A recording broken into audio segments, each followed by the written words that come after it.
Very good afternoon, ladies and gentlemen. Welcome to our today's episode of Makers and Movers. We always bring to you something really unique and special. I say this every time, and as media people have a habit of telling you that whatever we have got is breaking, it's breaking news and everything, the headline, but this is truly something we are doing for the first time. We're talking about manufacturing productivity, which is a very technical subject and usually discussed within the confines of academia, at least from what I have seen in B2B media or even mainstream media, that this subject, manufacturing productivity, what are its different methodologies, processes, are not discussed a lot in the mainstream media. So this must be at least among the first few times that you must be seeing this and not only being discussed in mainstream media, on social media, but also having the experts of the subject, people who not only live and breathe this subject, who actually have skin in the game as far as this process, the subject is concerned. We are very fortunate to have them with us. Um, I'll just briefly talk about what we mean by the subject manufacturing productivity, what are its different aspects that we are going to cover during today's discussion, and then I'll introduce our esteemed speakers for you. Uh, the very concept of productivity, manufacturing productivity, has been around for a very long time, dating back to the 18th century. The famous book of the economist Adam Smith, the British economist Adam Smith, who spoke about productivity, the animal spirits in motion, and how when people work together, you get value out of manufacturing, out of product and production. Uh, and it's been a long, long time. It's been about 200 to 300 years where there have been a lot of developments in terms of measuring productivity. Earlier, originally, from what I understand, from an editorial, from a writer's perspective, and our experts will weigh in some time. From my limited understanding, the couple of factors that go into measuring productivity on the shop floor are cost. Obviously, cost lies at the center of everything that happens in business.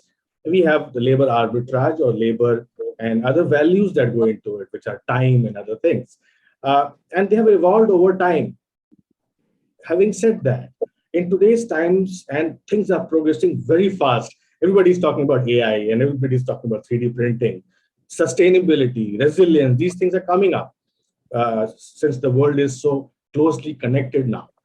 So the overall takeaway of today's discussion that we are looking forward to having is that whether we are able to integrate, whether we are integrating these new concepts like sustainability and resilience into manufacturing productivity, and if we are doing that, in what ways and how else can we do it better. Now, this is my absolute honor to introduce our esteemed speakers to you. We have Sharad Kulkarni, who is Sales Director Asia, Dormer Pramit. Sharad has more than 22 years of professional experience in the metal cutting industry. He has worked in various roles with Sandvik Coromant, where he was responsible for driving sales for Northern, Western, and Eastern regions. He was also responsible for business development for the automotive segment for Asia region. Sharad is a mechanical engineer from Pune University, where when he gets time outside work, Sharad likes to read and he likes to write blogs. We have Shrikant. Yes, Sharad, you were saying something? No, I said just thank you. I hope I didn't err in yes. anywhere. Oh, great. Thank you. Thanks, sir.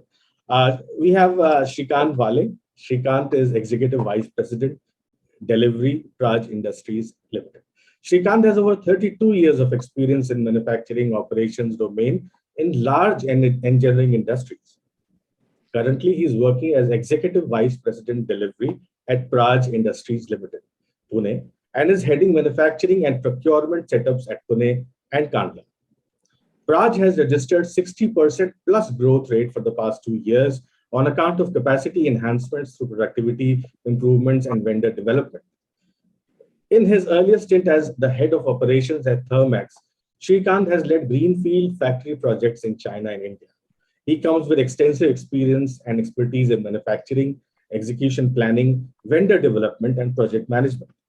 He's a mechanical engineer by training and has gone to has undergone operations management program at IIMB and leadership program at ISB. We have Karthik Ananta, Head Research and Development Division, Omega Seiki Mobility. Karthik has 14 years of experience working in companies like Terra Motors, Go Green BOV, and currently is heading Research and Development Division at Omega Seiki Mobility. He is experienced in developing, implementing, supporting technical in new product development, value and reverse engineering and quality. He has worked with global companies to assure problem-free CKD kits to India. He is also an expert in the identification of important parameters from fitment, function, and performance point of view. He now intends to create world-class solutions for partners, clients, and associates. And he believes that with the right technology, we can make vehicle technology last forever in one form or another, and in doing so, drastically reduce costs and the environmental impact. A belief that is proven to be true at Omega Seiki Mobility. Karthik, we want to know much more about this than we are reading over here. He is an engineer by training from NITTE, Meenakshi Institute of Technology, Bangalore. We have Ramaswamy Srinivas, who friends and colleagues call Srini, and I'm going to call him Srini as well. He is Technical Sales Manager, Autodesk's Advanced Manufacturing Solutions. Srini is currently working as a Technical Sales Manager at Autodesk's Advanced Manufacturing Solutions team, leading a strong pre-sales technical team for India, ASEAN, and ANZ. He has got more than 2 decades of experience in subtractive manufacturing.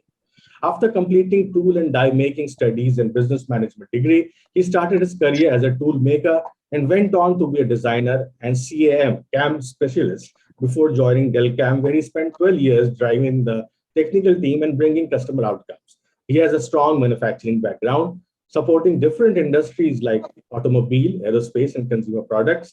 He has been instrumental in many customer success stories, adopting Autodesk's CAM products, and truly driving customers to imagine, make anything. Thank you so much, ladies and gentlemen, for listening to all these introductions. Now I'm going to put up my first question that we all want to ask our panelists. Now, what are the current ways of measuring productivity in the shop floor, in your experience, whether it is your business, whether it is the industry, and what are the elements that go into it? That's the basic premise of this topic, and we'd like to start from Sharad. Sharad, over to you. Thank you very much, Anand. First of all, thank you for inviting me to this very interesting discussion, and also part of this privileged panel over here. If you take a step back and think about productivity, and think about what are the forces which are driving enterprises today and the consequent impact on productivity, I think it's very important to think about those. So I'll just take a minute to kind of list down some of the things. And the first and the most important thing, when you talk about the driving forces, one of the most important things is the demographic change, and we know very well that there are parts of the world the demography is, the average age is very high, the average age of population is very high. And clearly, there are parts of the world where the average age of population is very less, like in the case of India and Asia and Africa. So, so consequently, the decisions on how we kind of look at productivity will kind of differ based on the kind of geography we are presenting to, and how we take advantage of the existing workforce which is available. The second force, which is a driving force, which is very important, is rapid scale urbanization. I mean, we know that most of the people in the world are now started to live in the cities. It is true for India also. Within a few years, most of the people in India will start living in cities. And that is a unique kind of a situation that presents itself a lot of challenges, but also a lot of opportunities for enterprises. The third force that we very well know is the force of digitalization, and the world between the virtual and physical world is blurring. Everything is getting digitized. The customer expectation is increasing in terms of product, the delivery, the price, and that is of course putting a lot of demands on the manufacturing companies as well. The issue of energy transition is also a hotly debated topic these days. We are moving from the traditional sources of energy to more reliable source of energy. And of course, we are also, many countries are in different stages in this journey. Some of them are quite ahead, some of them are a little bit behind the curve. But overall, energy transition and the whole issue of sustainability, connected to that is very important. And last but not the least, if I had been on this panel, let's say 4 years ago, 5 years ago, I would talk of globalization as a factor. But clearly now I have to replace the globalization with geopolitics. And having, in my current role, since I'm handling some of the markets like China, I can see that the impact of the geopolitics is quite real. It's quite tangible in some of these markets. So what is happening is that these forces are acting along with other forces. So for the manufacturing companies, the situation is kind of widely fluctuating. The economic cycles are becoming more and more unpredictable. And the key demand, I think, from manufacturing companies, as you said, is resilience, flexibility, adaptability to the demands on the market side. So looking at these factors, I would say that the productivity, which I would equate to profitability in any kind of a manufacturing company, would be meeting the customer demands, meeting the market demand, while simultaneously keeping down the inventory levels, reducing the cost, improving the quality, and as well focus on sustainability. So that's how I would put it, that these are some of the things. It's a very challenging situation, but as I said, this is also an opportunity for people, for manufacturing companies to work on this very important thing. So that's how I will kind of start defining the productivity and for manufacturing companies. Thanks so much, Sharad. That's very insightful. The parameters, the attributes of quality, cost, sustainability, you brought all that in and told us how geopolitics, for example, is becoming so much more important. I'd like to now ask Shrikant the same question, and also as Sharad has elaborated, a lot of our viewers and readers, a large percentage of them are from the technical side and have risen from the technical side, from the shop floor. But also there is a wider population, wider section that is becoming interested in manufacturing, not to speak of the functions within the companies that are not so well versed with the technical side. So Shrikant, my question to you is the same as I asked Sharad, and just to reiterate that if we could simplify the concept of manufacturing productivity for the larger population, for the students who are watching this, and what are the outcomes, what are the factors, attributes that Sharad pointed out that go into this concept? Shrikant. Yeah, thank you, Anand. First of all, thanks a lot for inviting me to this forum. It's going to be really an exciting discussion here. And thanks, Sharad. I think I'll just pick up the cue that you said on the energy transition. So I come from Praj Industries from Pune, which is a bioenergy major, and we are contributing to a large extent in terms of the energy transition that is happening on sustainable energy fuels, which are the biofuels. And just to go back to the question of what Anand had posed, and since you said that, I can go a little bit in detail in terms of the parameters that probably we use for productivity measures. So if I recall, about 25, 30 years back when I joined the industry, what were the productivity measures on the shop floor when we started working on shop? Probably that time we were not happening what is currently happening in the world. So maybe the measures were limited to some extent, and probably if I can recollect, we could be measuring what's the production output. So very basic things, what's the output that is happening per month. It could be, varying from industry to industry. It could be numbers for some industry, a tonnage produced for some industry, some other parameter for any other industry as such. But the numbers would be the main thing. What's the output per unit of time? And then obviously the next thing important those days was the labor productivity. So are the people working with the efficiency which they are supposed to work? So many minutes, so many seconds, a part is supposed to get manufactured.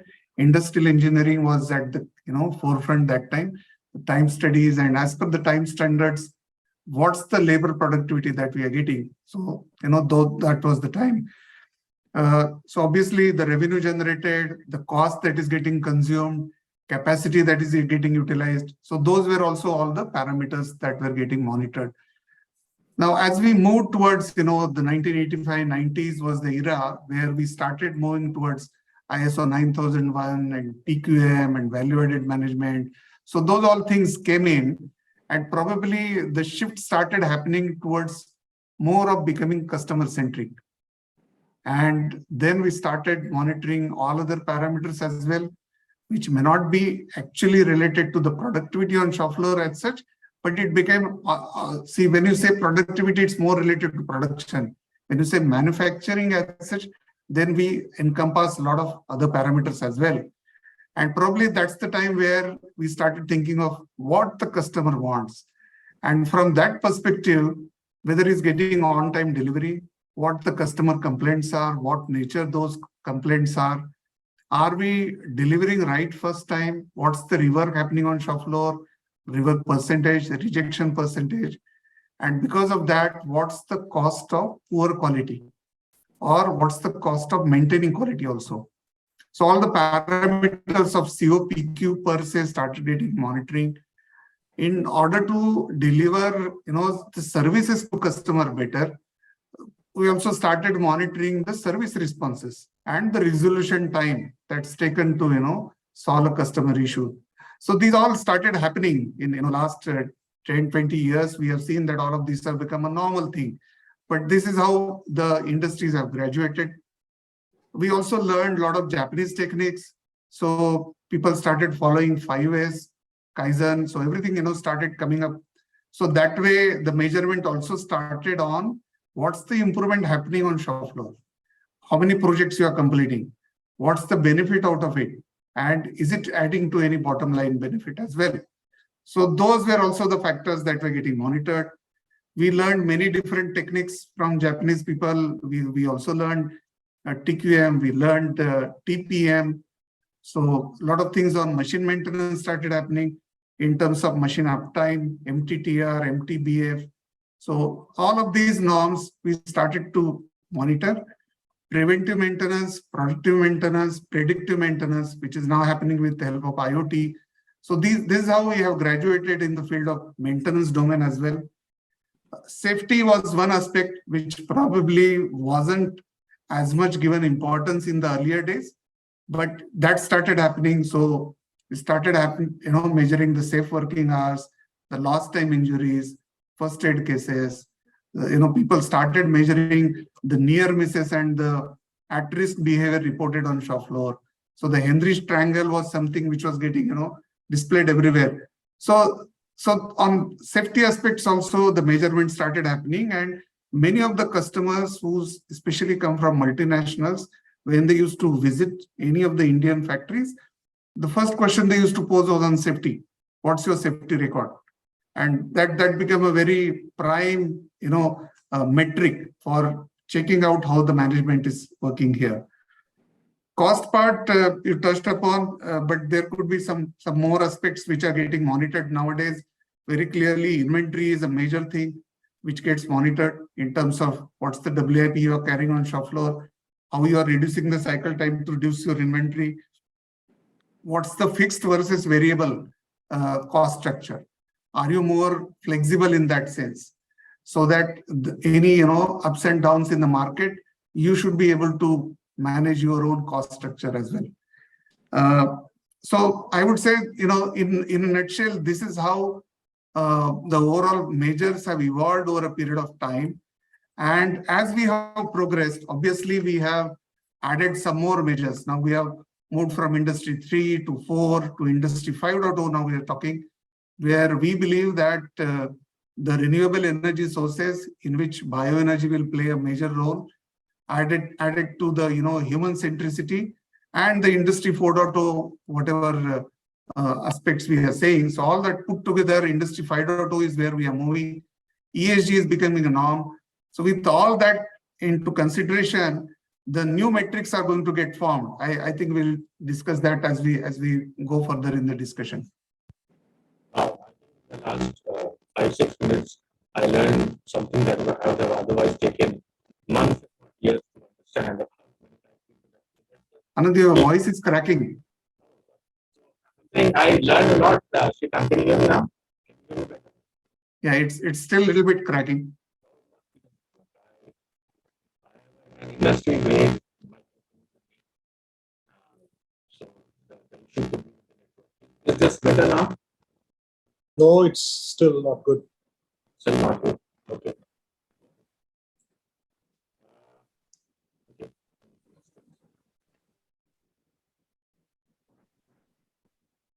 Okay. Is this better now? Yes. All Yeah, right. much better. Okay. Thanks, Karthik. Thanks for pointing out, Shrikant. My podcast microphone was disconnected, and I was coming to you through my laptop phone microphone. Great. So, Shrikant, I was saying that in the last 5 6 minutes, I learned months, if not years, worth of understanding and knowledge about productivity. So that was really very well recapped for not only for me but for our listeners and readers. So thanks so much, Shrikant. It was very, very helpful. And you mentioned something that I'm going to weave into my next question, which is the newer paradigms, the safety part, the okay. All right. Okay, I had to start my video. Thanks, Mr. Admin. So the next question I'm going to weave into is, which not now, but next one is in the last 3 4 years, what new things have come into play. And you spoke about resilience. Sharad spoke about geopolitics, and these things have become very important now. Manufacturing people have started to understand it's very inextricably linked to supply chain, obviously. So when supply chains get disturbed, manufacturing professionals and companies also have to learn and cope, step up with their practices. But is going to be my next question. There's a lot more to cover, and Karthik is there. Karthik, full disclosure first, I am very bullish on EV stocks. So anything that I'm going to say should not be construed as me promoting EV, but I cannot do anything. They are already red hot, and Yeah. your company is doing absolutely great. Um, Uday, Mr. Naran, is a very sought after speaker on our forums, as he is on Yeah. others. And great to have you, Karthik, over here. Your perspective of productivity, what your company has experienced, and what your industry is adopting measures which are evolving with the current times. Karthik? Okay. See, like anything for that matter. Now, what we feel is like nothing is perfect. Now, initially we came out with, I'm just giving you an example actually. Initially, we came out with a 75-kilometer range vehicle. But on the other hand, that was not sufficient for the market. Then we launched a 85-kilometer range vehicle. Again, it was not sufficient. Again, 110-kilometer, not sufficient. We're working on 250-kilometer range, not sufficient. So again, like it's like, yeah. And again, with respect to the we started working on the swap in order to provide a 24 hours operation. Again, people were happy with swapping option within 3 minutes, but not happy with the range of 55. Again, we came out with a new solution of 75 and one more solution with a 90-kilometer. Again, not happy. So we are working again on the fixed battery with the 15 minutes charging. So it's like the things are evolving continuously. Continuously. There is nothing like we can we can work on anything which is fixed or anything as such. So every now and then we like the main factor that actually comes into picture is adaptability, agility. So when you consider any okay, now we've come out with, now for example, I'll just give you an example. Initially when the automotive sector came into picture, people, the entire body panel was handcrafted. Later on, stamping process was introduced by Ford, and then later on it was like from Ford it was a push system to the market. Whatever I'm manufacturing is what you need to buy. There was no such options to the customer. But now later on Toyota came into picture when it has come out with a full system. So each and everything, it's like now it's a customer centric. Whatever is the demand that is there in the market is what we have to produce. Now considering that in mind, it all comes into adaptability. Okay, right now we are following a certain chain and certain system, but there should always be a scope of improvement. Nothing we can say like this is a perfect system that I'm having or anything as such with respect to the production. So anything that needs to be changed has to be changed. Now, if in case, if I have to give yet another example, see, maybe like it's just it's not respect to the production. It's just like in a cricket, if a batsman has he has achieved like 18 runs in an over, there are certain people who see, wow, it's a great thing that has been done. But there are certain people, certain sector of like members, they might feel it like he has wasted 3 balls. He could have made 36. So it's always like you have to keep on changing. You have to keep improvising yourself. In the production, it's a harsh truth. We have to achieve. Like there is no scope for any compromise on the quality or anything as such. What needs to be done has to be done. This is what I would. Wow. Okay, that analogy was hit really close to home. So you're saying that we need Virat Kohli as much as we need Rahul Dravid. I'm sorry, I'm old. I can only remember cricketers from not from your generation, Karthik. But so we need pinch hitters and we need the wall. See, Rahul Dravid.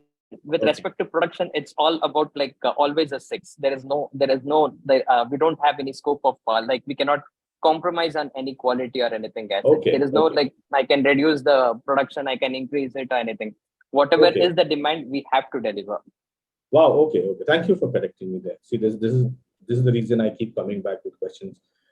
Okay, so we need hitters. We need people who think nothing less than a boundary. Is that correct, Karthik? We need performers. See, it's not like we are perfect. Okay. Okay, I might be.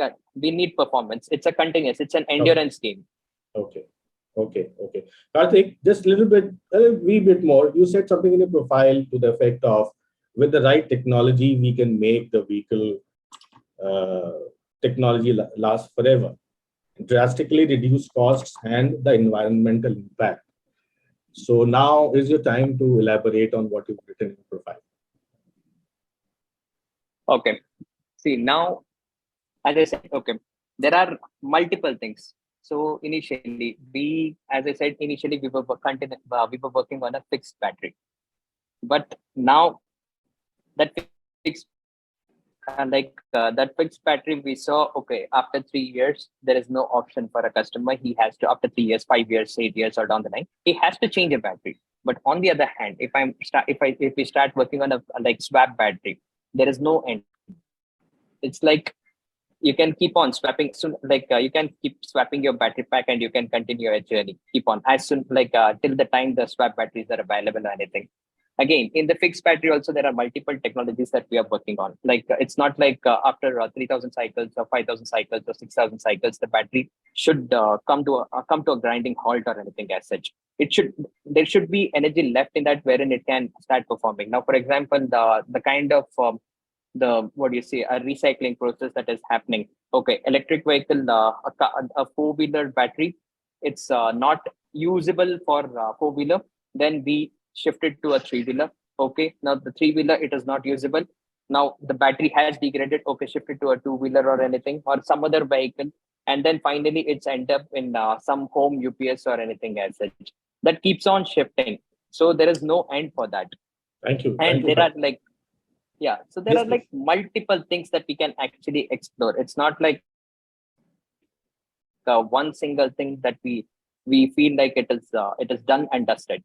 Thanks so much, Karthik, for elaborating. I appreciate it. Srini, your company is synonymous with manufacturing. Uh, to a lot of us, is the first point of contact when we come to the manufacturing industry. At least for me, my very first memory of knowing anything about manufacturing was seeing an Autodesk software doing the thing that it does. Uh, Srini, your perspective and how productivity is usually measured in our industry and how it is evolving with time. Thanks, Ananda, and thanks for giving this opportunity. And of course, to I think the earlier panelist members who talked about or touched upon this topic. So it was a good learning, and of course, on how we look at. I think from my earlier speaker, Karthik, I could understand on, he talked about production, which is 100% always should be perfect. And then, of course, he was also talking about sustainability kind of thing. So catching hold of that, I think what we look at, how we look at from a manufacturing background, supporting our manufacturing customers, is basically like, so let me go back a little earlier, so maybe a decade or so back.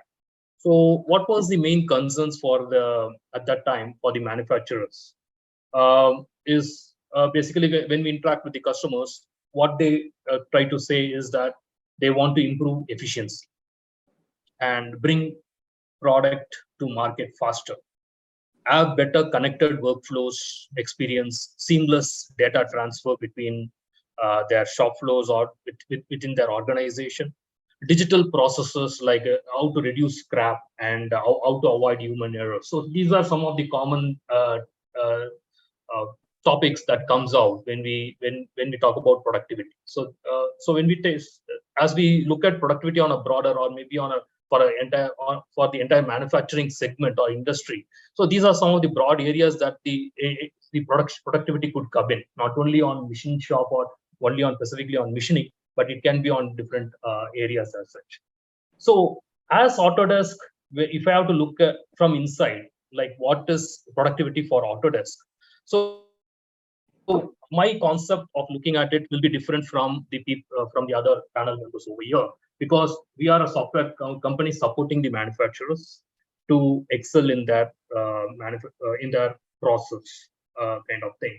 So how we look at ourselves, like how we are developing our productivity, is that more on how we bring the updates to the customers, or how we evolve our software constantly to to give a cutting edge technology, a futuristic technology for the customers, build something like that. And of course, to bring more like what are the support, or maybe what are the issues that the customer face, how we build it or how we address it in a very faster way. So this is what I look at as a productivity from inside perspective from a software company. So some of the examples of that is, say for example, in our solutions, the cloud based solutions, we generally build updates like 8 weeks. So not, we will not wait for an entire year to bring some updates. So we will constantly keeping our solutions or a technology advancement. So generally we bring in gradual on a 8 weeks space,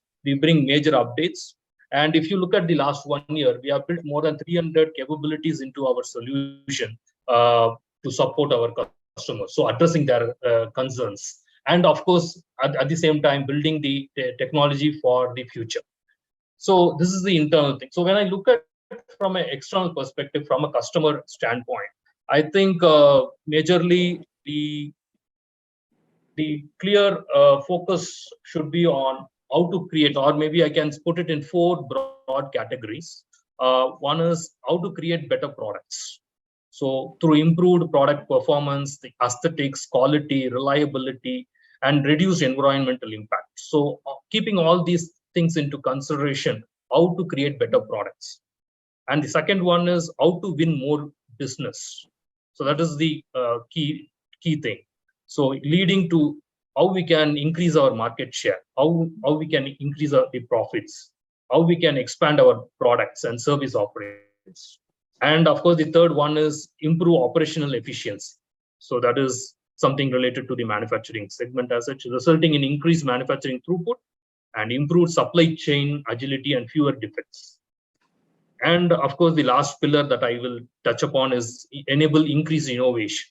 So we have to keep improving. So improved collaboration across teams will definitely bring in a lot of advantages for us, and it will reduce the non-value added processes and bring parts or products to market faster. I think that is what I look at from external, from a customer standpoint. Thanks so much. Thanks so much, Remy. Now you mentioned some very, very important points. For example, how to improve the quality of the product, many other attributes that have sustainability. Now that brings to mind one follow-up question, which I'll put forth for all the speakers, and which started the train of thought started with when Sharad said, and I'll go to put this question first to Sharad, that I used to ask a lot of questions to speakers who've come here before on this panel about the pandemic, and at some point, some viewers said that, oh, you're sick of talking about the pandemic, and I could completely relate to that because I was also getting tired and sick of just talking about all these things. We wanted to get past that. And there is something called the pandemic fatigue that has crept in, which I think Booz and Ellen spoke about, that even companies don't want to talk about it. But then it's a harsh reality, something that we have faced in the past. And when we thought it was over, it came back again. My point is that I think it will be pertinent to talk about the lessons that we have learned. And things are still unraveling as we speak. As Sharad, you talked about geopolitical challenges. They're still unraveling, and they were born. They were in a way a product of the pandemic. So my question is that during the pandemic, supply chain disruptions happened, whether it is essentials, medicines, and obviously manufacturing industry was the first to be impacted because the plants had to be shuttered because of lockdown restrictions. A lot of people after the pandemic blamed lean practices when we speak of productivity. Uh, and Shrikant, just bringing in here something that you spoke about, Kanban and PQM practices that we learned from the Japanese, for example. We were talking about costs and saving and reducing wastage. These are Japanese practices born out of the aftermath of World War II. Now, a lot of people during the pandemic said that lean practices are to be blamed because all the time we were thinking about cost reduction and getting products available to the customer, but we forgot resilience. We forgot that when big things happen, drastic climatic disruptions happen, then manufacturing has to go on. We cannot just stop our production lines. So my question finally to you and other speakers is that what are the things that we, in terms of manufacturing, in terms of productivity, what are the things that the industry has learned from the pandemic? Over to you, Sharan. Yeah, Anand, the pandemic was certainly a very challenging time for not only for the industry, the people, and of course, it was also a portion to learn some things. And as you can see that the economy in general has rebounded very strongly, and I think we see some gaps in the supply side. Primarily, the inflation is one of the outcomes that we see out of that. Well, when I talk to customers, basically when I go to there and visit them, I think they always talk about the profitability is something. I mean, you have to reduce the cost. You have to reduce my cost of manufacturing, and then I ask that, why you are so focused on reducing the cost of manufacturing? And this is somewhere I think we are not very happy with the profitability. And what even in spite of whatever has happened post the pandemic, or we are not able to meet the profitability objectives. And the reason is very clear.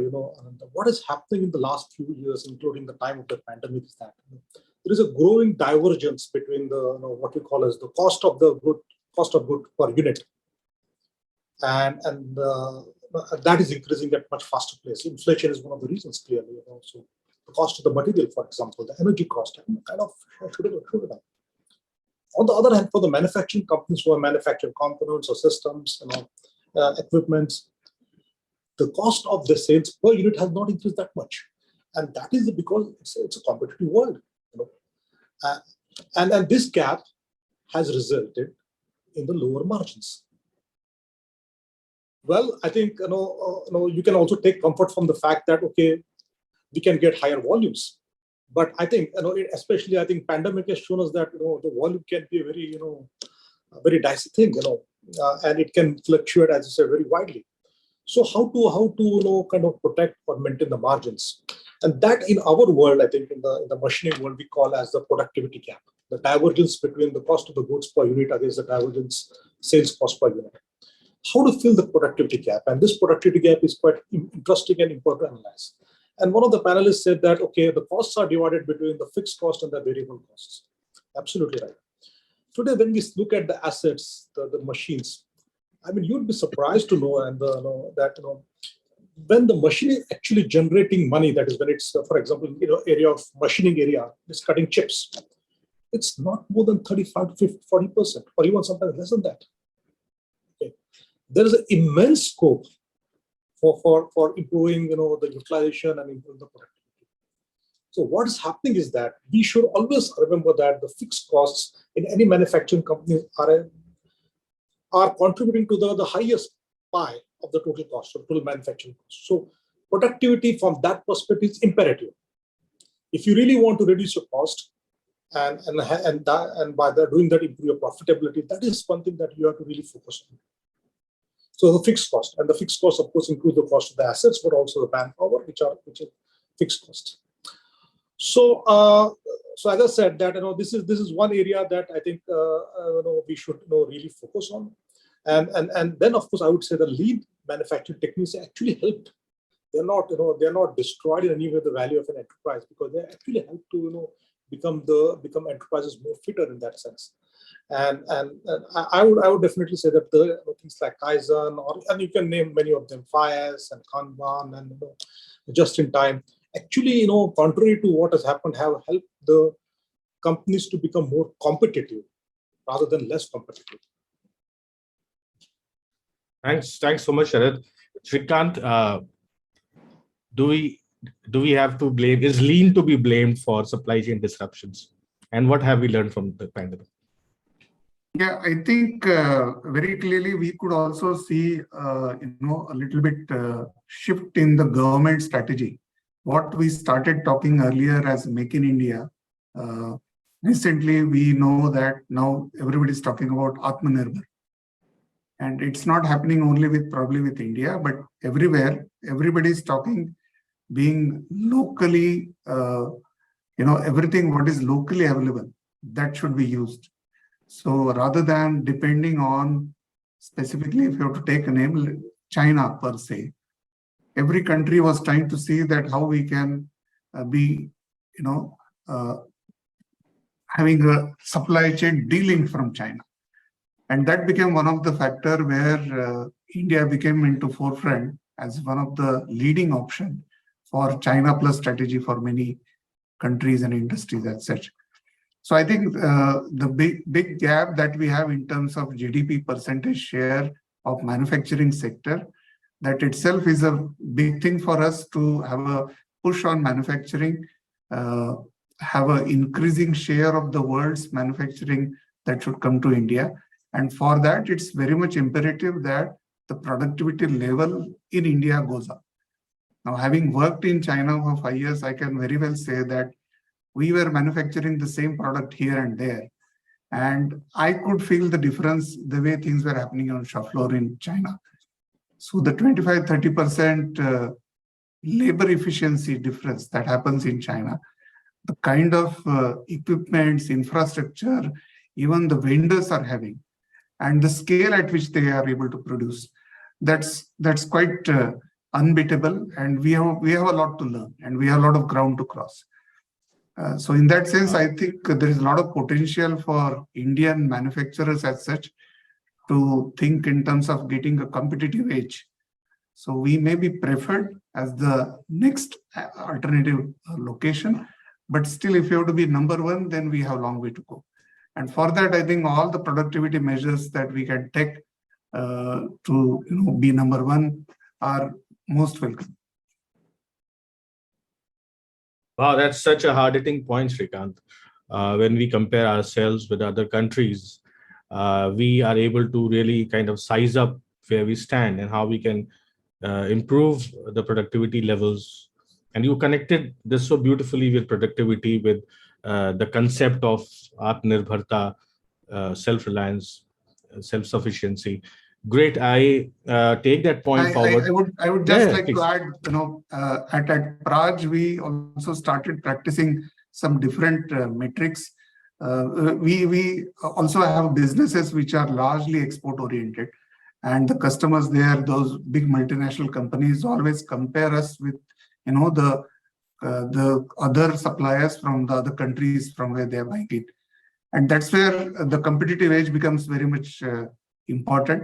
And so we devised a so to say, composite metric index, which is called 0D, where we talk about zero defects, zero deviation, zero damages.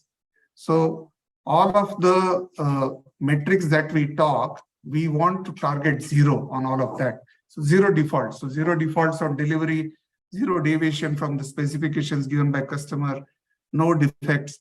And so whatever goes out of our factory, we are confident that that's the world-class product that we are sending out. So if we follow these kind of strategy, then probably there should be no reason why we should not become competitive to the entire world. Absolutely, Shrikant. These strategies are very. And thanks for that insight. That's very helpful.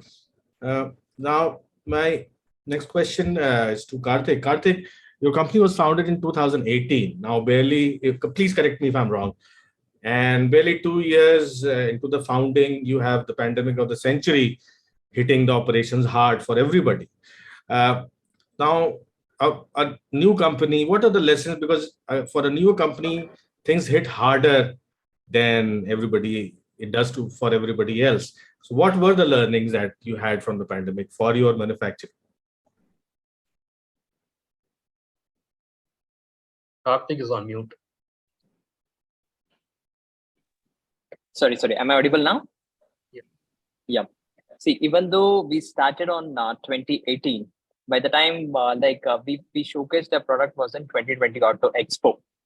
So directly we were directly into this pandemic time itself.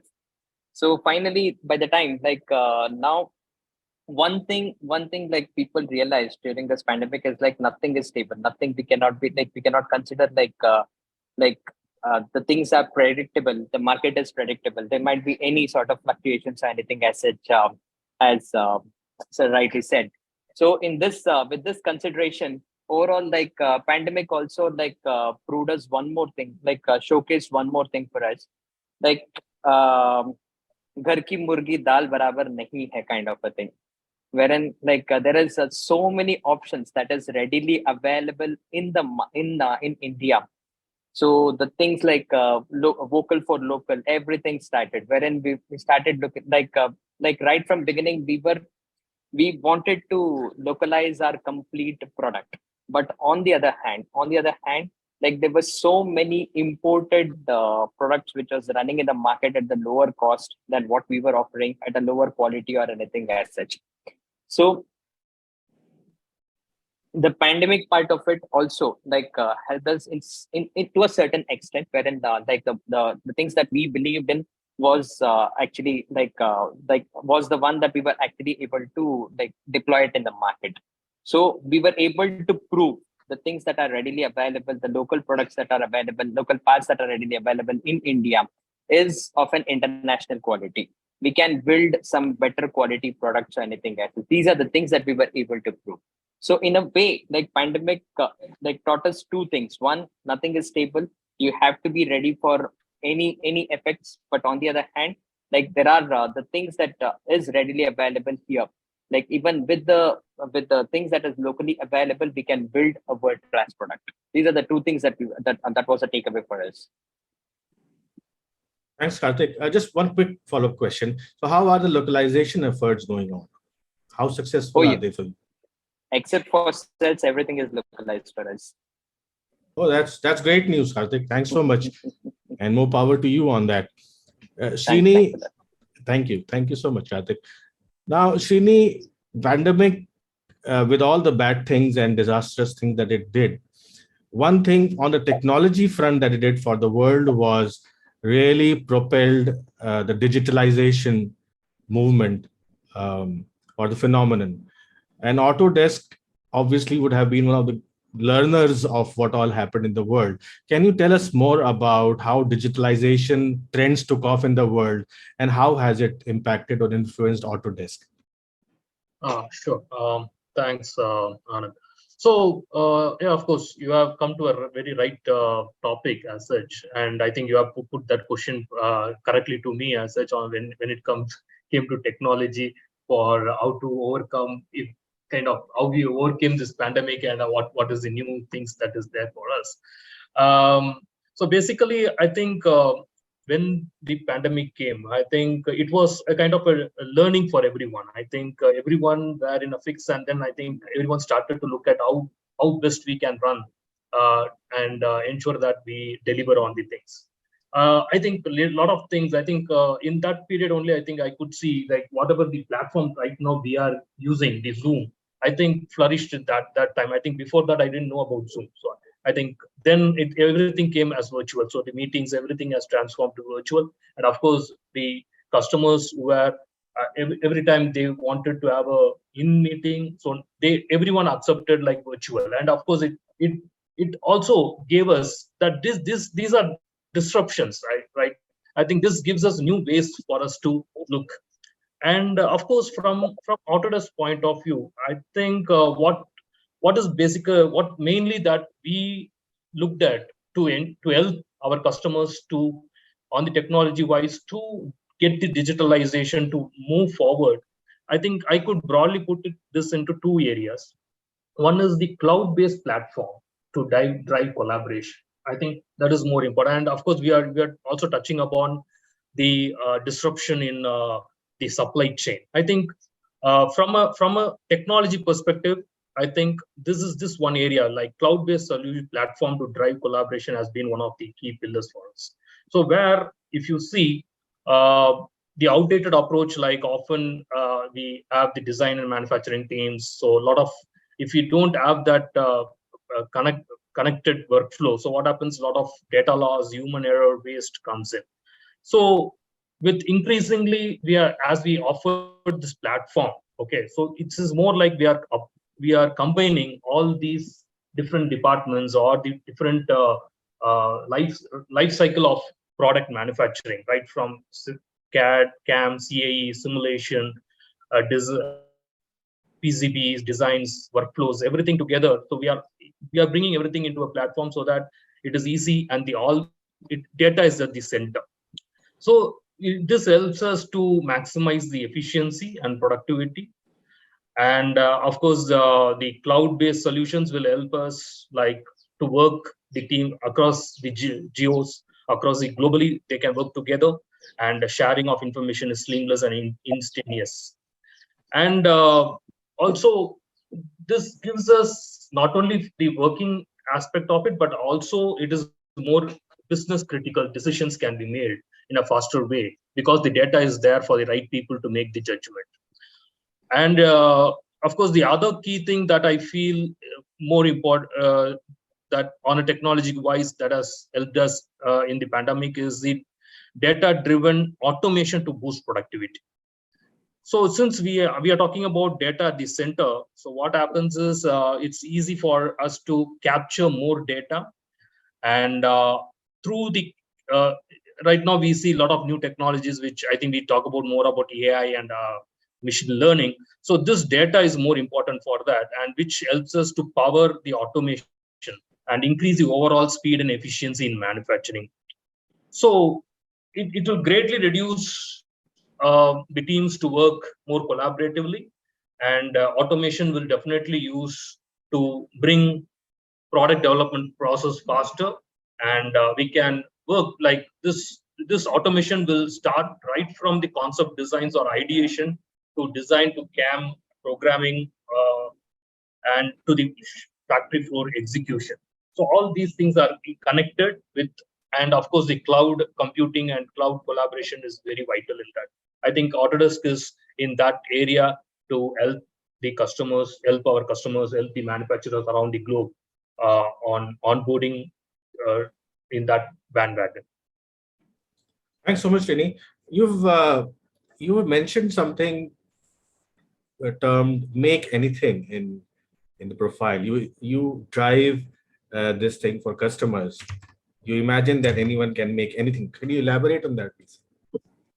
Yeah, of course. So as we say, make anything. So that means uh, we have the technology which can, it's a comprehensive, so we can support any kind of CNC machines, any type of things, whatever may be kinematics, whatever may be the configuration of the machine, we will be able to support.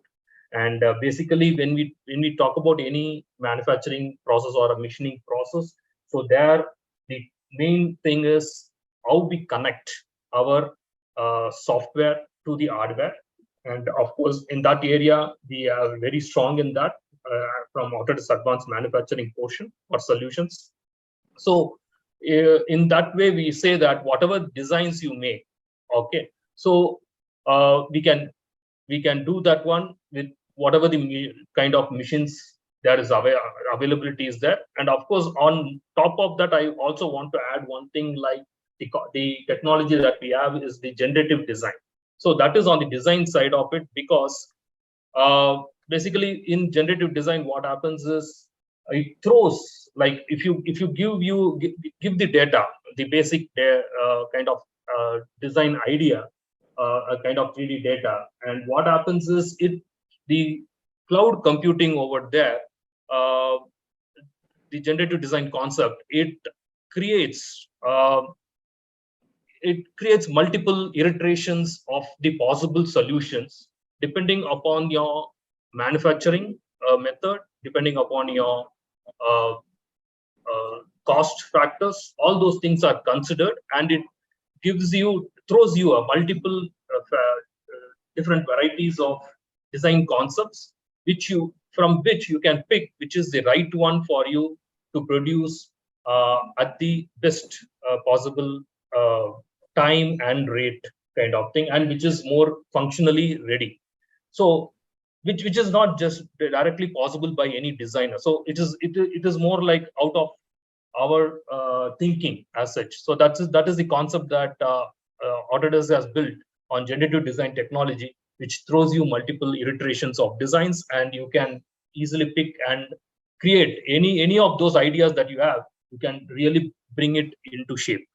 Fascinating. Tell us more about that, Sydney, during your presentation. Readers and viewers are urging me to take the same question to other speakers. I know you gentlemen have spoken about technology in your views for the last couple of questions, but this is purely about technology, how newer technologies, and everybody's talking about AI. So do please bring in AI wherever you can, or leave it out. I am not the expert.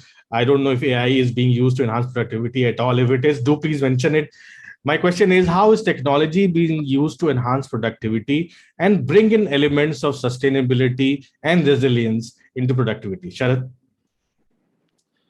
Well, I think we talked about a lot of things, but I think one of the most important thing is, of course, sustainability and the whole, what we call as the EHS concept, environmental health and safety. Today, a lot of stakeholders, but starting from the governments, but companies are involved in decarbonizing our world, and which is such an important objective for us. So companies which are doing this in a very good way are more attractive to the shareholder and create a lot of value. And so it is becoming imperative for all the companies to really focus on this aspect. And when I talk of environment, basically a host of initiatives to work on the sustainability as far as the environment and the energy transition and the concepts that we spoke of. I'd like to mention one specific thing, is recycling, which we undertake as part of the Sandvik group of companies, where I think we kind of take back the old used tools and then extract the raw materials and reuse them in fresh products.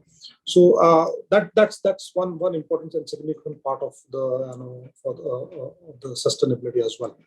Important thing, also when we talk of productivity, one thing probably we missed was safety, and I think safety is such a big enabler for improving productivity. If you have a safe working environment, then I think definitely it will boost the morale of the people working over there, makes them feel very comfortable, and that's one of the significant contributor to the productivity. Well, I think you talked about technology. Yes, I think today technology can be definitely used or is being used to enhance the productivity. We talked of the lean manufacturing concepts, but along with that, we have the host of other technologies like Industry 4.0, which one of the speakers spoke about. I mean, here I think automation, of course, is a big part of the story, but I think one of the big things is data analytics. So, how to use data analytics to identify the things that we need to work upon?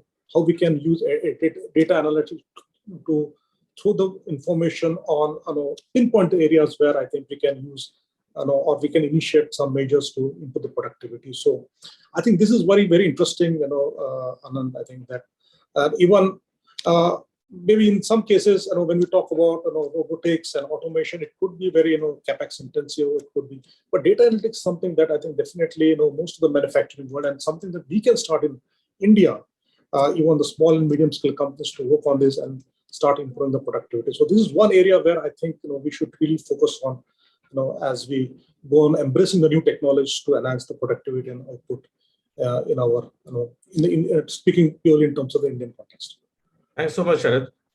Gentlemen, be prepared for one question on AIs that has come from the audience, which I'll ask after Sydney's presentation. As I was suspecting, somebody is going to bring up AI in the discussion, and my fears have been proven right.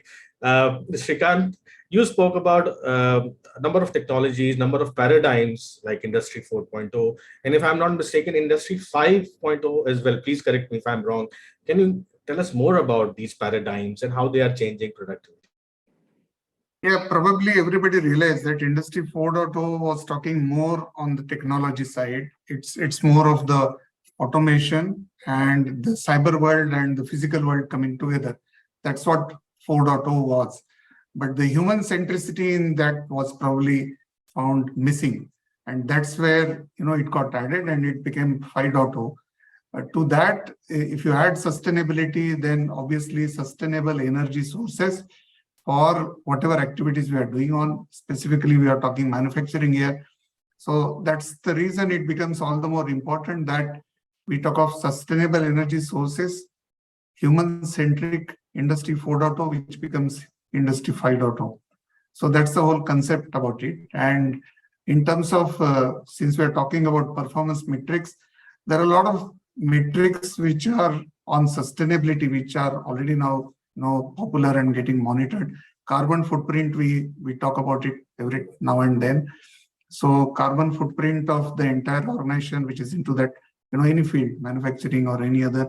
So that's becomes very important. So carbon footprint per your unit product sale. So how much of carbon dioxide emission is happening while you are producing a part? That also actually becomes very vital in terms of your measurement on sustainability.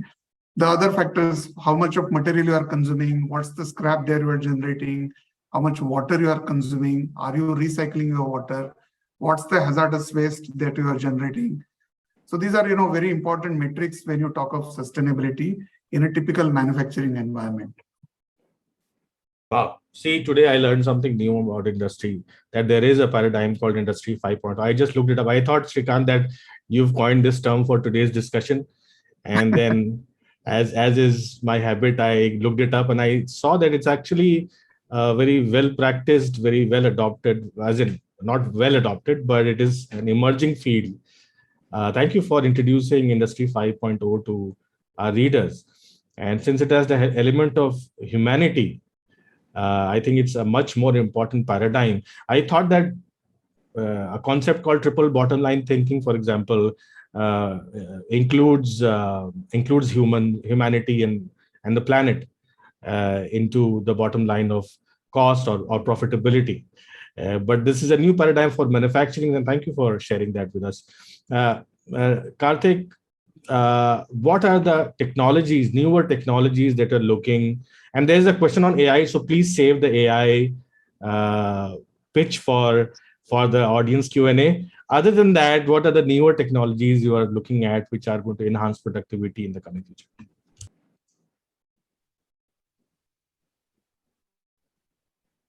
Can you hear me, Karthik? Okay, Karthik, panel is frozen. Sorry, Anand, you're just crying. We can hear you, Karthik. Please go on. You can speak. Yeah, can you hear me? Hi, Anand, I'm really sorry. I actually missed it. Okay. So Karthik, I think, is logged off. Maybe he'll come back in. Srini, why don't we begin the presentation? Karthik, can you speak? Oh, great. Thanks so much. Yeah, yes, over to you. No, sorry. I missed your right. question the technology question, Karthik. Newer technologies to enhance productivity, which are, let's say, top 3 technologies in your view, which are improving productivity levels on the shop floor. Okay. See now, for example, when Toyota initially they introduced the handloom, automated handloom or anything as such, there was a huge cry out in the market, like people are gonna lose their jobs or anything as such. But that never happened actually.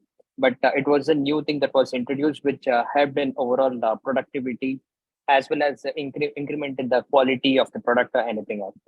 Now in the same way, when we are talking about the technology introduction into a product, into any production or anything as such, it always leads to automation, and the numbers that you can crunch in with the limited resources and the limited amount of time or anything as such. So whatever you do, it should not be like it should be the new thing that is being introduced, and also the people who are already a part of this particular ecosystem, enhancing their capabilities in order to get make them adaptable to the new technology or anything as such. It should People are always a part of any technology driven product. So for that reason, what we feel is like, it's not only, yes, there are the new things we cannot avoid on introduction of any new things that in the production, but the people in the system has to be made and they have to be enhanced with that particular knowledge or anything. Thanks so much, Karthik. Now I invite Srini to begin his presentation. Usually presentation happen at the beginning of any session or talk, but Srini and I felt that we could have this presentation at the end of the talk before the audience Q&A, so that we can include a lot of things, viewpoint discussed during the panel. Srini, over to you. Okay. So thanks, and Anand, and thanks for all these speakers. So let me go through the presentation part as such. So what we are going to discuss today, I think it's in the next 15 minutes. So we are going to discuss like how Autodesk advanced manufacturing software for CNC machining, and how it can help you automate the programming of complex, future-rich parts. Throughout, we will be focusing on Autodesk solutions, showcasing its most powerful capabilities, the latest updates, and revealing the impact that these are having on manufacturers like you.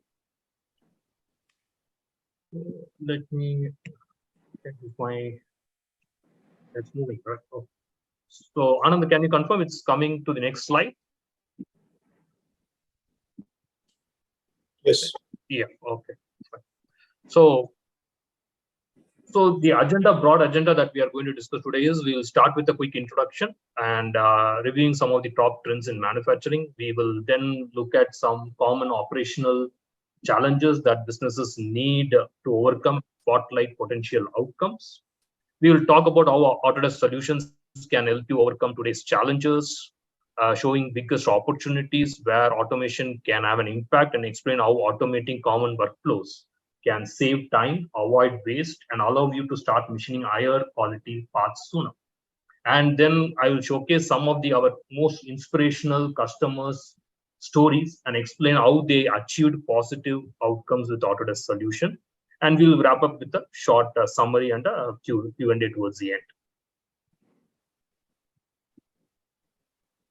So let's continue by considering the major trends affecting manufacturers today and show how these actually represent opportunities for growth.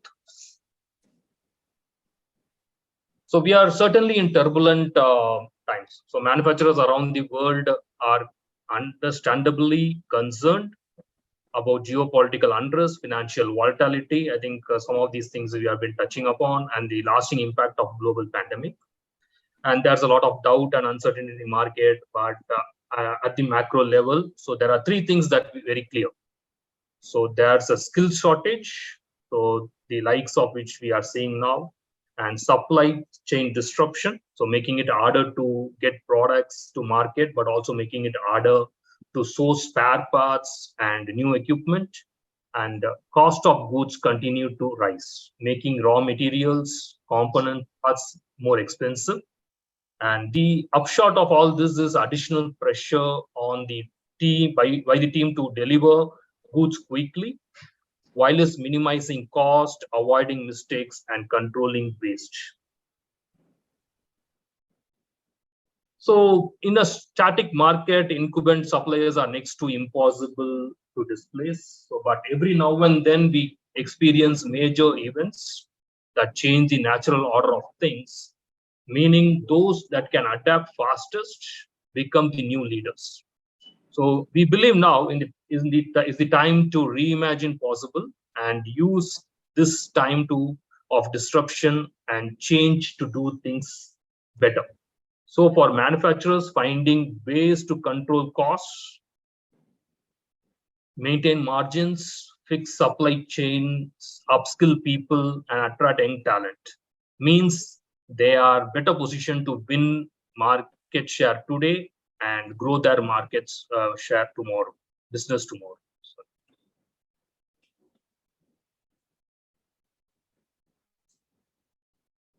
So in a static,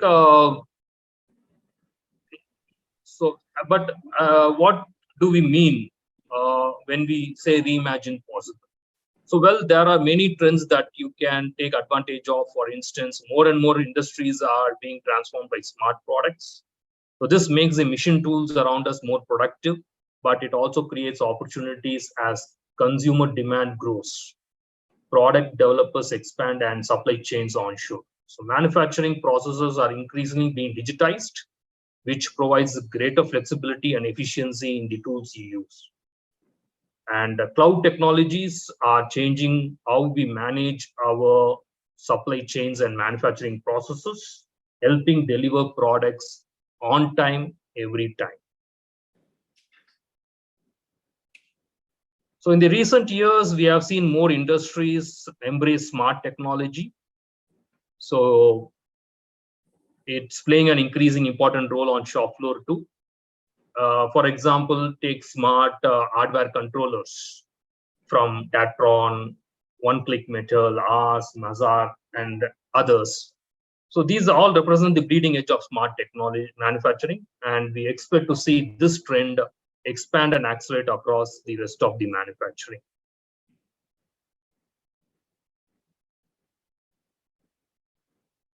So it's just not products.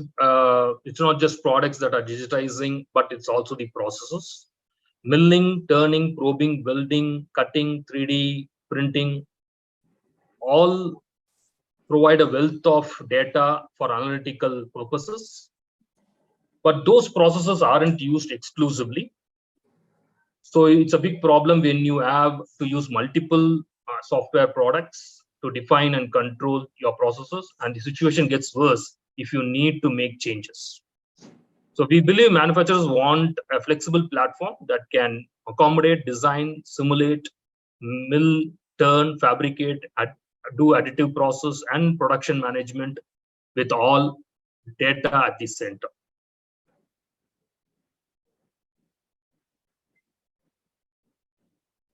And the recent events have shown the challenge of connecting people and suppliers to this data, something that manufacturers has been traditionally struggled to perfect. So we recognize the need for a flexible platform, one that can connect all aspects of the manufacturing supply chain, helping you to adopt faster. Because ultimately investing in the right digital manufacturing solution can make the difference between winning and losing the business. Yes, despite all these demands, manufacturers still accept an old acquainted experience. So multiple software tools with incompetent file formats, poor data control with the files being shared via email, wasteful manual processes, disconnected workflows, and a mix of digital and analog information. So this all impacts a manufacturer's ability to work effectively, increasing the likelihood of mistakes, delays, and lost businesses. So as manufacturers, we need to address these challenges and aspire to achieve 4 key values. So to create better products, to win more business, to improve operational efficiency, and to enable increased innovation. So clearly there are many macro elements that might be affecting your business. So, but there are also common operational challenges and obstacles that we often see in manufacturing. So these can collectively prevent you from achieving those key values just mentioned. So now, of course, you'll will be having your own unique challenges, and the most common that we see are constant need to keep up with the design changes, automate to reduce delivery times, the need to maximize CNC usage, and improve quality of manufactured parts, while is trying to manage resource consumption and address the skill gaps.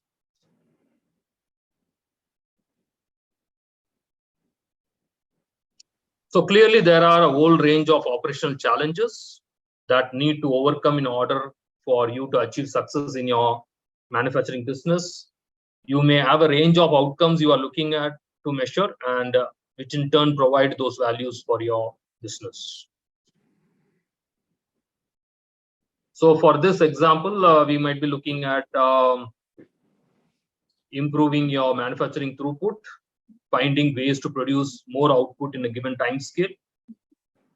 Likely, you'll be also looking at reducing the non-value added tasks in the process and remain productive.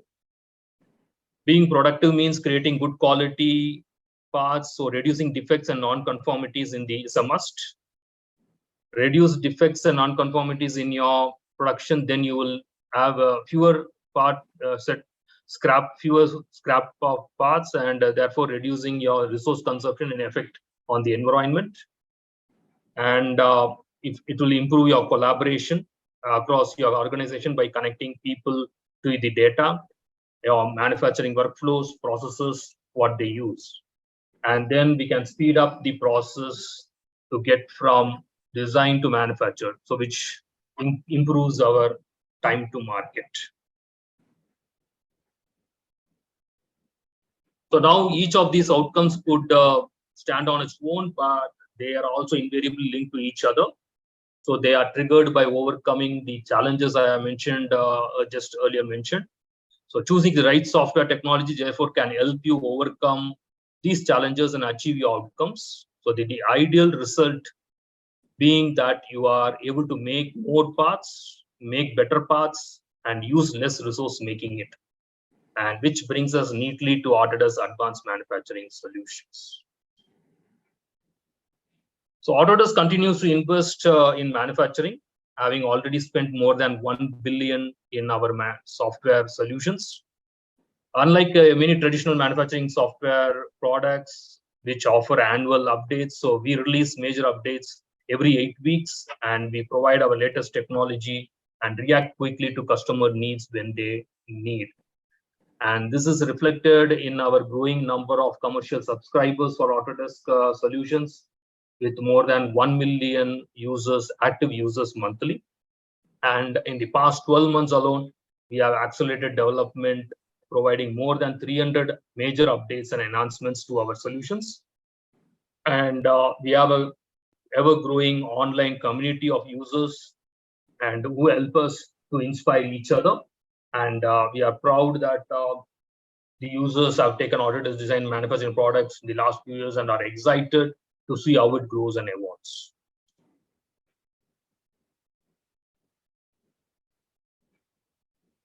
So let me showcase one area of Autodesk technology in work to bring success for our manufacturers.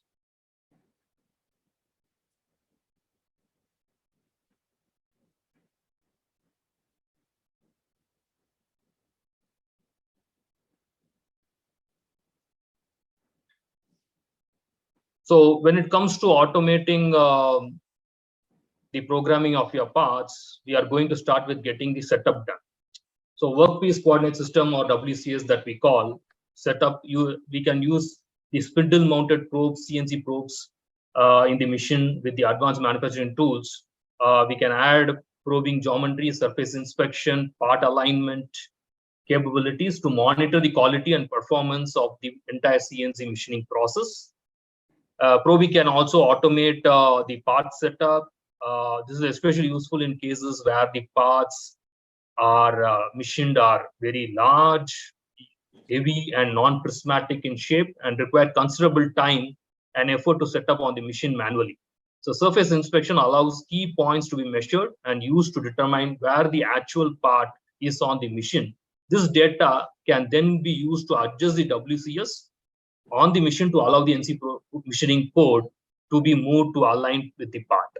In many cases, automated part setup can only take few seconds or minutes to run, but it's considerably less than the manual setup times. So the same technology can be used to measure parts after machining operations to validate that the state of the part is as expected, catch on any non-conformity earlier in the process, and use the measurement data to make informed decisions to salvage parts.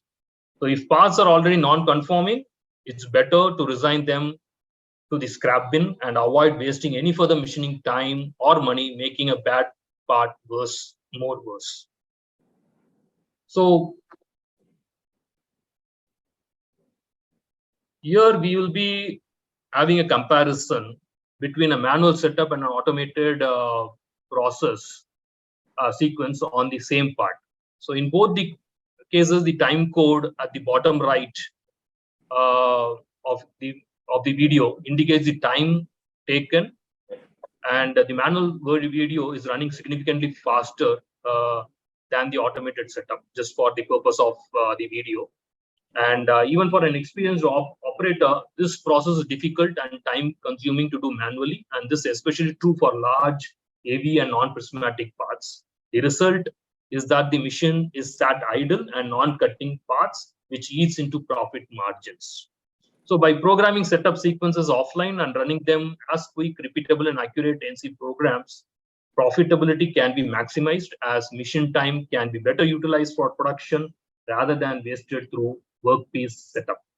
Even in this simple example, the manual setup takes over 15 minutes, whereas the automated setup takes just 2 minutes, 40 seconds, representing a 82% saving on time on the machine. So to reduce the defects and non-conformities, using an automated setup process becomes an obvious choice for us. So the next one is this chart explains the traditional CAM workflow where all the data are fed to the CNC machine, and these data are fed every time, which leads to delay and slow processes to get the desired results. So all these box items are always repeated for each and every operations. But if you see with the automated process, so the Autodesk solutions removes all the repetitive tasks away and makes the programming process very easy and quick. So here in this entire programming process is automated and therefore much simpler and shorter in comparison to the traditional operation-based or process-based CAM solutions. So there are very few simple steps to generate your NC code. So import your model or draw your geometry, automatically identifies the features and the operations and simulate it to validate, and that's it. The NC code is ready to be fed into the CNC machine for generating your machining your part. So what this helps is, this results in the reduction of programming time, help meet delivery schedules, improve time to market, reducing cost, and also helps to create quotes for cost estimations quickly. And due to, I think we have been talking about AI, machine learning kind of stuff. So this is one of those things which, due to the manufacturing intelligence built in the Autodesk solution, automates the repetitive tasks such as tool selection, defining feeds and speeds, choosing cutting parameters, different operations to finish the job. So all these things are dynamically updated, your process planning and more efficient operations ordering. So this all contributes to producing consistent results. So this impacts your business in ability to standardize practices for all the programmers moving between parts and machines. Additionally, you can promote repeatability between employees using the same setup. Removing repetitive tasks removes the scope of human error to help produce consistent results for maintaining part quality. By removing the scope of human error, you additionally remove the chance of scrapped parts or machine crashes, minimizing the risks.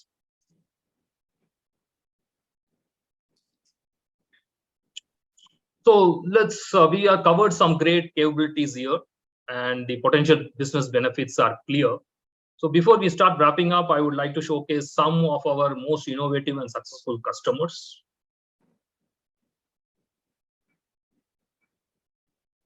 So this example is an oil and gas based gas customer, manufacturing customer. So focused on providing downhole solutions globally.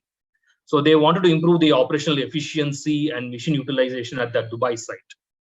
So this followed a successful implementation from Autodesk at their two sister plants. So the results speak to themselves. 80% of 5-axis machine programming done offline, 20% improved machining efficiency, and $70,000 maintenance cost reduction per year. So this is the success of a large automotive OEM supplier customer. So their goal was to build an agile workforce following business transformations, reduction in workforce. So to achieve this, we help them to standardize and automate processes across multiple production facilities. So the outcome is 33% reduction in engine case machining from 60 minutes to down to 40 minutes, and using the CNC feature recognition capabilities of Autodesk solution, and establish new capital equipment of budget of 44 million following successful identification of manufacturing inefficiencies and equipment limitations, and reduce part inspection time from 5 days down to 1 hour with 100% of parts within tolerance. So by using our automated machine setups. So this is a HVAC refrigerating company, manufacturing company, so called Train Technologies. So they need to grow their business while reducing their environmental impact. So Autodesk supported the Train Technologies across design, materials, processes, mold, tooling, and machining.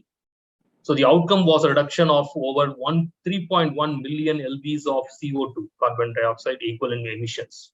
So looking at this from a business impact, the results speak to themselves. 4,780 hours per year of additional machine capacity, 26% reduction in part cost, and 7-week reduction in product development process.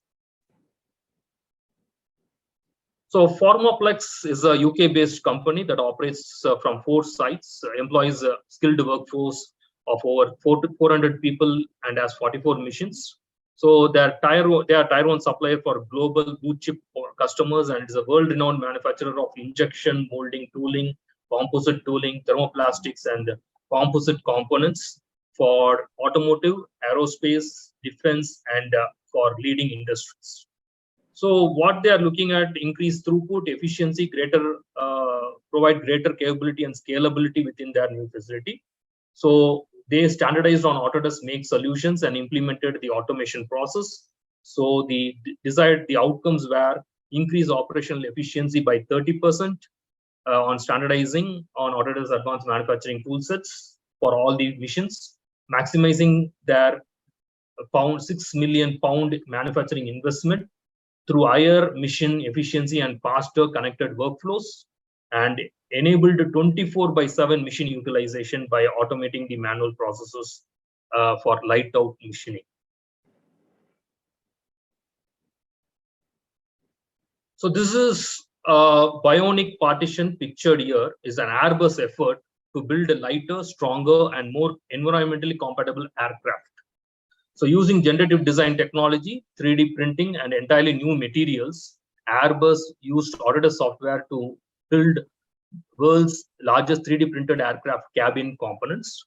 Airbus' new bionic partition is 45%, that is 30 kgs, lighter than the current designs. So when applied to the entire cabin and to the current backlog of 8 320 planes, so the Airbus estimates that the new design approach can save them up to 465,000 metric tons of carbon dioxide emissions per year, which is equivalent to around taking about 96,000 passenger cars off-road for 1 year. So 3D printing is helping them to reduce the company's environmental impact. The process is just using 5% of the raw material, which is traditionally, if they go by the traditional process, it is the milling, machining from block of material. They are going to lose a lot on materials. And this 3D printing, the left out materials is also reused. So for for using in another parts. So I think it's 45% weight saving. So we have the numbers are over there on the screen as such. So all these things from the above customer references, what the kind of outcomes that we arrive by using Autodesk technologies in the shop floor is shown very here pictorially on cost savings, machining time reduction, better utilization, machine utilization, reduce scrap, and more. So let's wrap up with a quick summary. So today we have discussed some of the biggest trends in manufacturing and considers how operational challenges actually present opportunities to do better. We talked about Autodesk solutions and customer success stories, which led them to reimagine their new possible. And some of the questions to analyze here: is your current manufacturing software solution truly delivering on its promise? Does it meet your needs today? Is it evolving fast enough to meet these challenges or changing needs of yours in future? So if for any of these questions the answer is no, then it is time for you to relook at your software solution and remove the outdated, disconnected, inferior manufacturing solution that's there with you.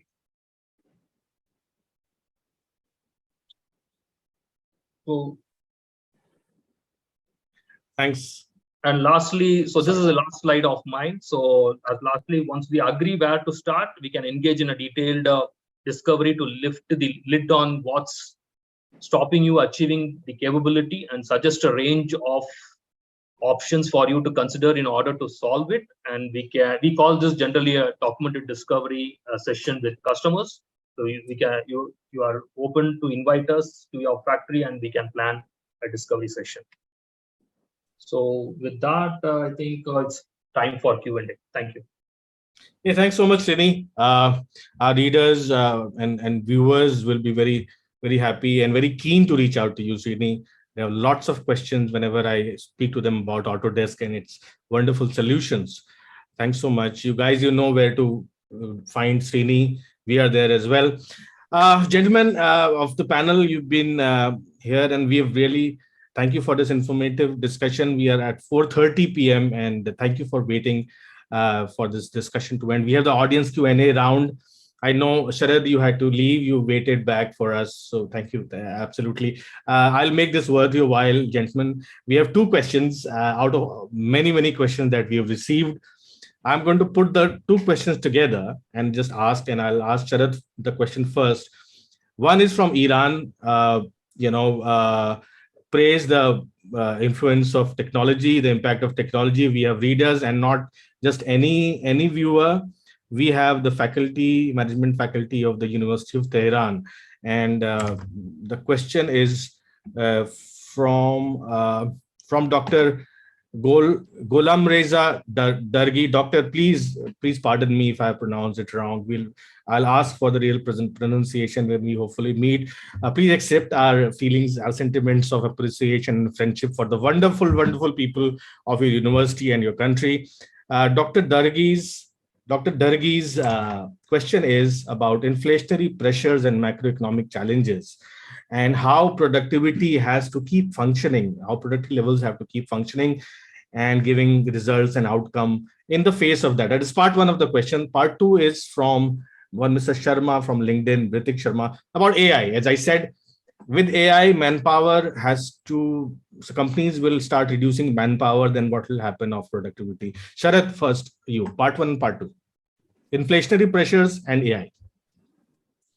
I think inflation is a reality now. I think, and it's going to stick for quite some time. So I think it's important that the companies deal with the inflation. So and I think we need to break it into parts. Actually, where is it possible to do the maximum cost reductions? And as I explained that, one of the areas where I think we can look at reducing the cost is basically looking at the fixed cost and how to improve the inflation of the fixed cost. And there, I think there is a tremendous amount of the productivity, improvements that can be generated in connection with the new technologies and the lean production systems, the lean manufacturing systems used. So there, I think definitely, I think we have seen that, in combination of this, I think we are definitely able to reduce costs for customers, and I think the manufacturing becomes much more sustainable. In terms of the AI, I think, one of the areas which I think from a sales perspective, I'm talking, because sales finally, I think it's it's a part of the whole value chain, is the area of forecasting. And in this environment where the businesses are, I think, and I said, I think the environment is oscillating, or it's not very steady, and I think it's uncertain. I think forecasting plays even more important role, in making sure that the companies know what to manufacture and what quantities, etc., etc. So we have seen that advanced systems, AI embedded system in the customer relationship management softwares can help the companies to understand and have better forecasting, and their AI, I think, has definitely seen that AI plays a good role in that. The other role is that, of course, as Shri was talking about the Autodesk, and I think we are also working closely with Autodesk to also have the cutting tool modules infused into the software, so that customers are able to use those cutting tool data, in a very good way in order to optimize the production processes and selection of the cutting tool parameters. There, I think the Sandvik Group is taking one step ahead in terms of how can we intelligently, based on the kind of data we have generated, make it easy for our customers, or make it easy to select the right cutting tool data. And there again, I think AI is one tool which can be very helpful. The other interesting technology, which of course is besides AI, which I must mention, is the blockchain technology, where blockchain technology is used in cryptocurrency today, but blockchain technology can be also used as a distributed ledger, as you know, and where a tool can be traced from its time it's manufactured to the time its end of its usage. The whole life cycle been traced with the help of the blockchain technology, and that's another interesting application for manufacturing companies to make sure that they how the utilization happens and how can they work on the costs. So these are some of the areas where I think technology can be infused to help beat the inflation. Thanks so much, Sharath, for your answers, and also for being a wonderful and a very patient panel speaker. Sharath, in case if you want to leave for some appointment, or I need to leave, Anand. So thank you very much to all, and I think okay. I will. So thank you very much. Thanks so much for your time, Sharath. Thank you. Bye bye. Thanks. Shrikant, your views, one on how to keep productivity levels steady in the face of inflationary pressures, and second is the impact of AI on productivity. Yeah. So I think one of the points that Sharath had already touched was on the material part. Now I would also say that probably it starts with the design. So you have to go back to the design board and see what changes you need to do, what value engineering you can do, what new engineering techniques you can utilize, so that you can bring down the cost of the product at the design stage itself. And then comes the operational efficiencies part, for which we deliberated in last 1 hour on what all new things need to be done. So I think both these things put together, and that's where I think what Srini had presented also comes into picture, where saving 1 rupee saving at design at stage probably yields into 10 rupee saving at the factory gate. So it's all the more important that you start working on design itself when you have to deal with the inflationary pressures. Thanks so much, Shrikant. Dr. Dargi, 1 rupee is Indian currency. I think for Iran it will be real. I don't know the conversion rate right now. You'll have to check at your end. But I hope that you got your answer from Shrikant about how to face inflationary pressures for productivity. Thanks so much, Shrikant. Karthik, your take? See, change is one second. Yeah. See, change is one thing which is constant, which we cannot actually avoid. So inflationary pressures or anything else that would always be there. Like every time, it's not like everywhere there is one or the other new product that is being involved or deployed in the market or anything else. There will be some sort of a competition that we'll be seeing with the same. So it's not like all the time we'll be carrying out with the same product yet again and again and again and again. So And on the other hand, with respect to the AI tools also, this is there to support the existing production. It's not there to replace the complete production. So it won't be disruptive actually. It would be more productive. So in anything which is helpful, see, one thing with respect to the production is in and out, how fast we can take out the product or anything as such. It's not like how long the time at which it will be there in the factory is the time that is actually adding it to the cost or anything. So overall, like whether be it AI tools or any other, like even for that matter, like any tool for that matter, whatever we'll be using, that would be in order to optimize the overall operations, and not just it's not just only to reduce the pricing or anything else. Yes, every rupee saving, every value that we save is actually helpful on the overall product or profitability of the company. But overall optimization and getting the better quality product or anything as such, and changing the design frequently or time and time, or like updating the overall designs, all these comes into picture. Thanks, Karthik. Srini, your take on macroeconomic challenges, how to maintain productivity, and the second is AI. Well, as other panelist members touched upon, I think design concept, what Srikanth was talking about, and of course, right from design. So I think, yeah, of course, I do agree with those things, right? Starting from design concepts itself, we have to think about the end results and how efficiently we can do those things. And over and above that, I think on the part of inflation, that means inflation is proportionally directly proportional to how you are going to do more efficiently or work more efficiently to reduce your cost. So there, everything comes into picture, like reducing the scrap and machining processes or your entire manufacturing processes, how to keep it more efficient and agile. And of course, I think what Karthi was touching upon, Karthik, on the customization factors that is there. I think we are not doing one component and keep on doing the same thing. And the nowadays the scenario has changed and it is more customized, and the customers are very well aware of what they need. I think customization has come in, so we have to be very agile in our thing. So, and to over and above on that, on the customization, how to reduce the cost or how to ensure that we are more cost effective in the competitive world. So I think keeping all these things in mind, I think one of the other tools I think which is more important for all the companies to look at is how data analytics. I think coming back to data. So because we have a lot of data, but how we analyze the data. So tracking process, how to track it, and how we can analyze that one and see which areas that we, because yeah, the same thing can't fit for every company, or the same we can't say that one thing, one solution, and that will fit for everyone. So same thing. So depending upon their workflows on this thing, so they should have the tracking mechanism on the data. They have to analyze the data and get to understand which areas they need to improve. And of course, they have to, if they really do that one, I think of course we can be more cost effective, which will definitely we can come out of the inflation part. On the AI side of it, if I have to talk, I think I touched upon this one earlier in my conversation itself and in the presentation part as well. So we do have technologies already started. I think a lot of our customers have started using AI to some extent in different levels, I could say.